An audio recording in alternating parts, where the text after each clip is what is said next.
Sénégal versus Maroc. On n'en finit plus d'en parler. Hallucinant, lunaire, démentiel, du jamais vu.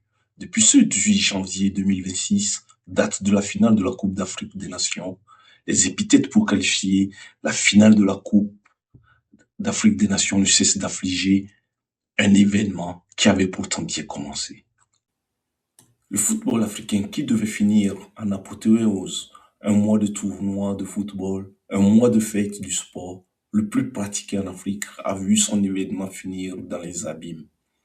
De cette finale, on retient un beau champion, une belle finale, un joueur marocain, Brahim Diaz, pour ne pas le citer, qui a confondu finale de coupe et un match de championnat. Et tout le reste, notamment vol de serviettes, intimidation de tout genre, insultes racistes, violence et surtout un lourd soupçon d'achat d'arbitres par l'équipe marocaine depuis le début de la compétition. Ce fut bien sûr un mois de fête. Le tournoi a effectivement bien commencé. Le Maroc n'a pas lésiné sur les moyens. Les petits plats ont été mis dans les grands stades. Infrastructures de transport et d'accueil sont à la hauteur de l'événement et répondent bien sûr tous aux normes internationales. Les reporters étrangers sont ravis et charmés d'une part par l'organisation marocaine et d'autre part par le sens d'accueil et l'esprit d'hospitalité.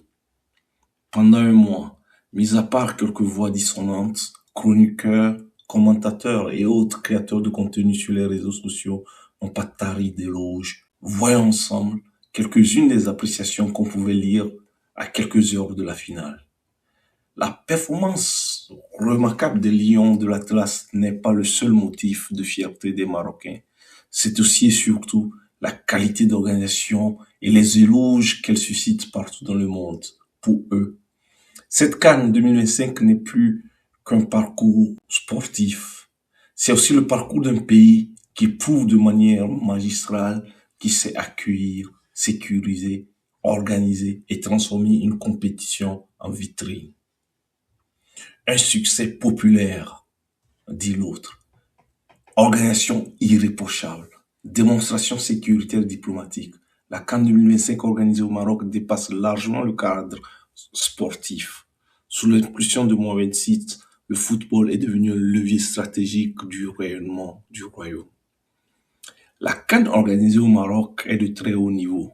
Ce qui frappe le plus, c'est le choix de mettre en avant le pays et les institutions et non les dirigeants.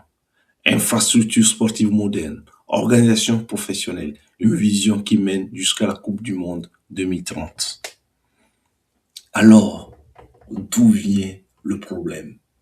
Le mal semble profond et le prétendu fiasco de la finale ne serait que la pointe de l'iceberg. Essayons de voir ensemble quelques points qui ont été soulevés par les observateurs. En un, Fawzi Rekja. Fawzi Rekja, président de la Fédération royale marocaine de football. La mégalomanie de cet homme a porté le Maroc au bord des abysses. Depuis de nombreuses années, cet homme fait parler de lui. Soupçons d'achat de matchs, corruption d'arbitres, abus de pouvoir, intimidation de tout genre. C'est lui qui a mis dans la tête des Marocains qu'après une demi-finale de Coupe du Monde et vu la débauche d'énergie et de moyens pour organiser la CAN, le Maroc se devait de remporter cette coupe. Il a de fait mis une pression énorme sur son équipe et nourri de façon inconsidérée le rêve marocain. Le même homme a par le passé menacé des arbitres, obtenu des changements d'arbitres lorsque ceux qui étaient désignés pour arbitrer les matchs ne lui semblaient pas favorables. Il est allé plus loin en assénant sèchement un coup de tête à un arbitre. Voyons en deuxième position le problème CAF. La Confédération africaine de football et les responsables du football marocain ont laissé les rumeurs, les soupçons de corruption d'arbitres se propager sans vraiment rien faire, pas de communiqué ou de démenti pour essayer d'expliquer ou de dissiper tout malentendu. Pas de réaction pour démontrer que tout est fait pour avoir un corps arbitral plus compétent et à la hauteur de la mission à eux assignée. Plutôt, on se tait et au fil des matchs, suite aux actions litigieuses, pas toujours sanctionnées par un coup de sifflet des arbitres, les soupçons semblent se muer en vérité. Pourquoi avoir donc choisi le silence? Il ne suffit pas d'avoir de belles infrastructures, routes, aéroports, chemins de fer, de beaux stades et pelouses pour s'assurer de la réussite d'un grand événement. Il faut aussi s'assurer que cet événement ait lieu dans des conditions optimales.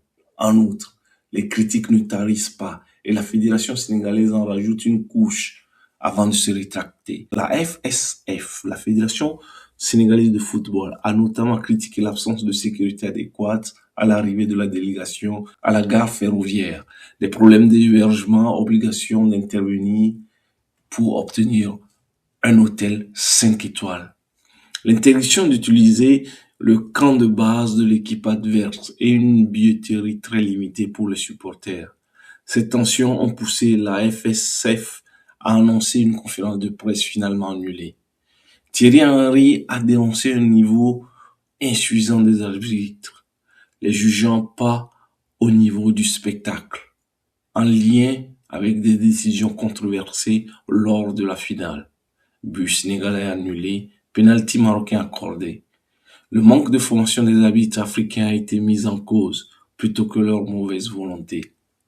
Enfin, des problèmes d'ambiance et de gestion ont été signalés par certains entraîneurs, comme Hugo Bross de l'Afrique du Sud, qui a critiqué la sécurité et l'organisation des accès au stade, tandis que la presse algérienne a alimenté une polémique médiatique sur l'accueil malgré des témoignages positifs de supporters sur le terrain.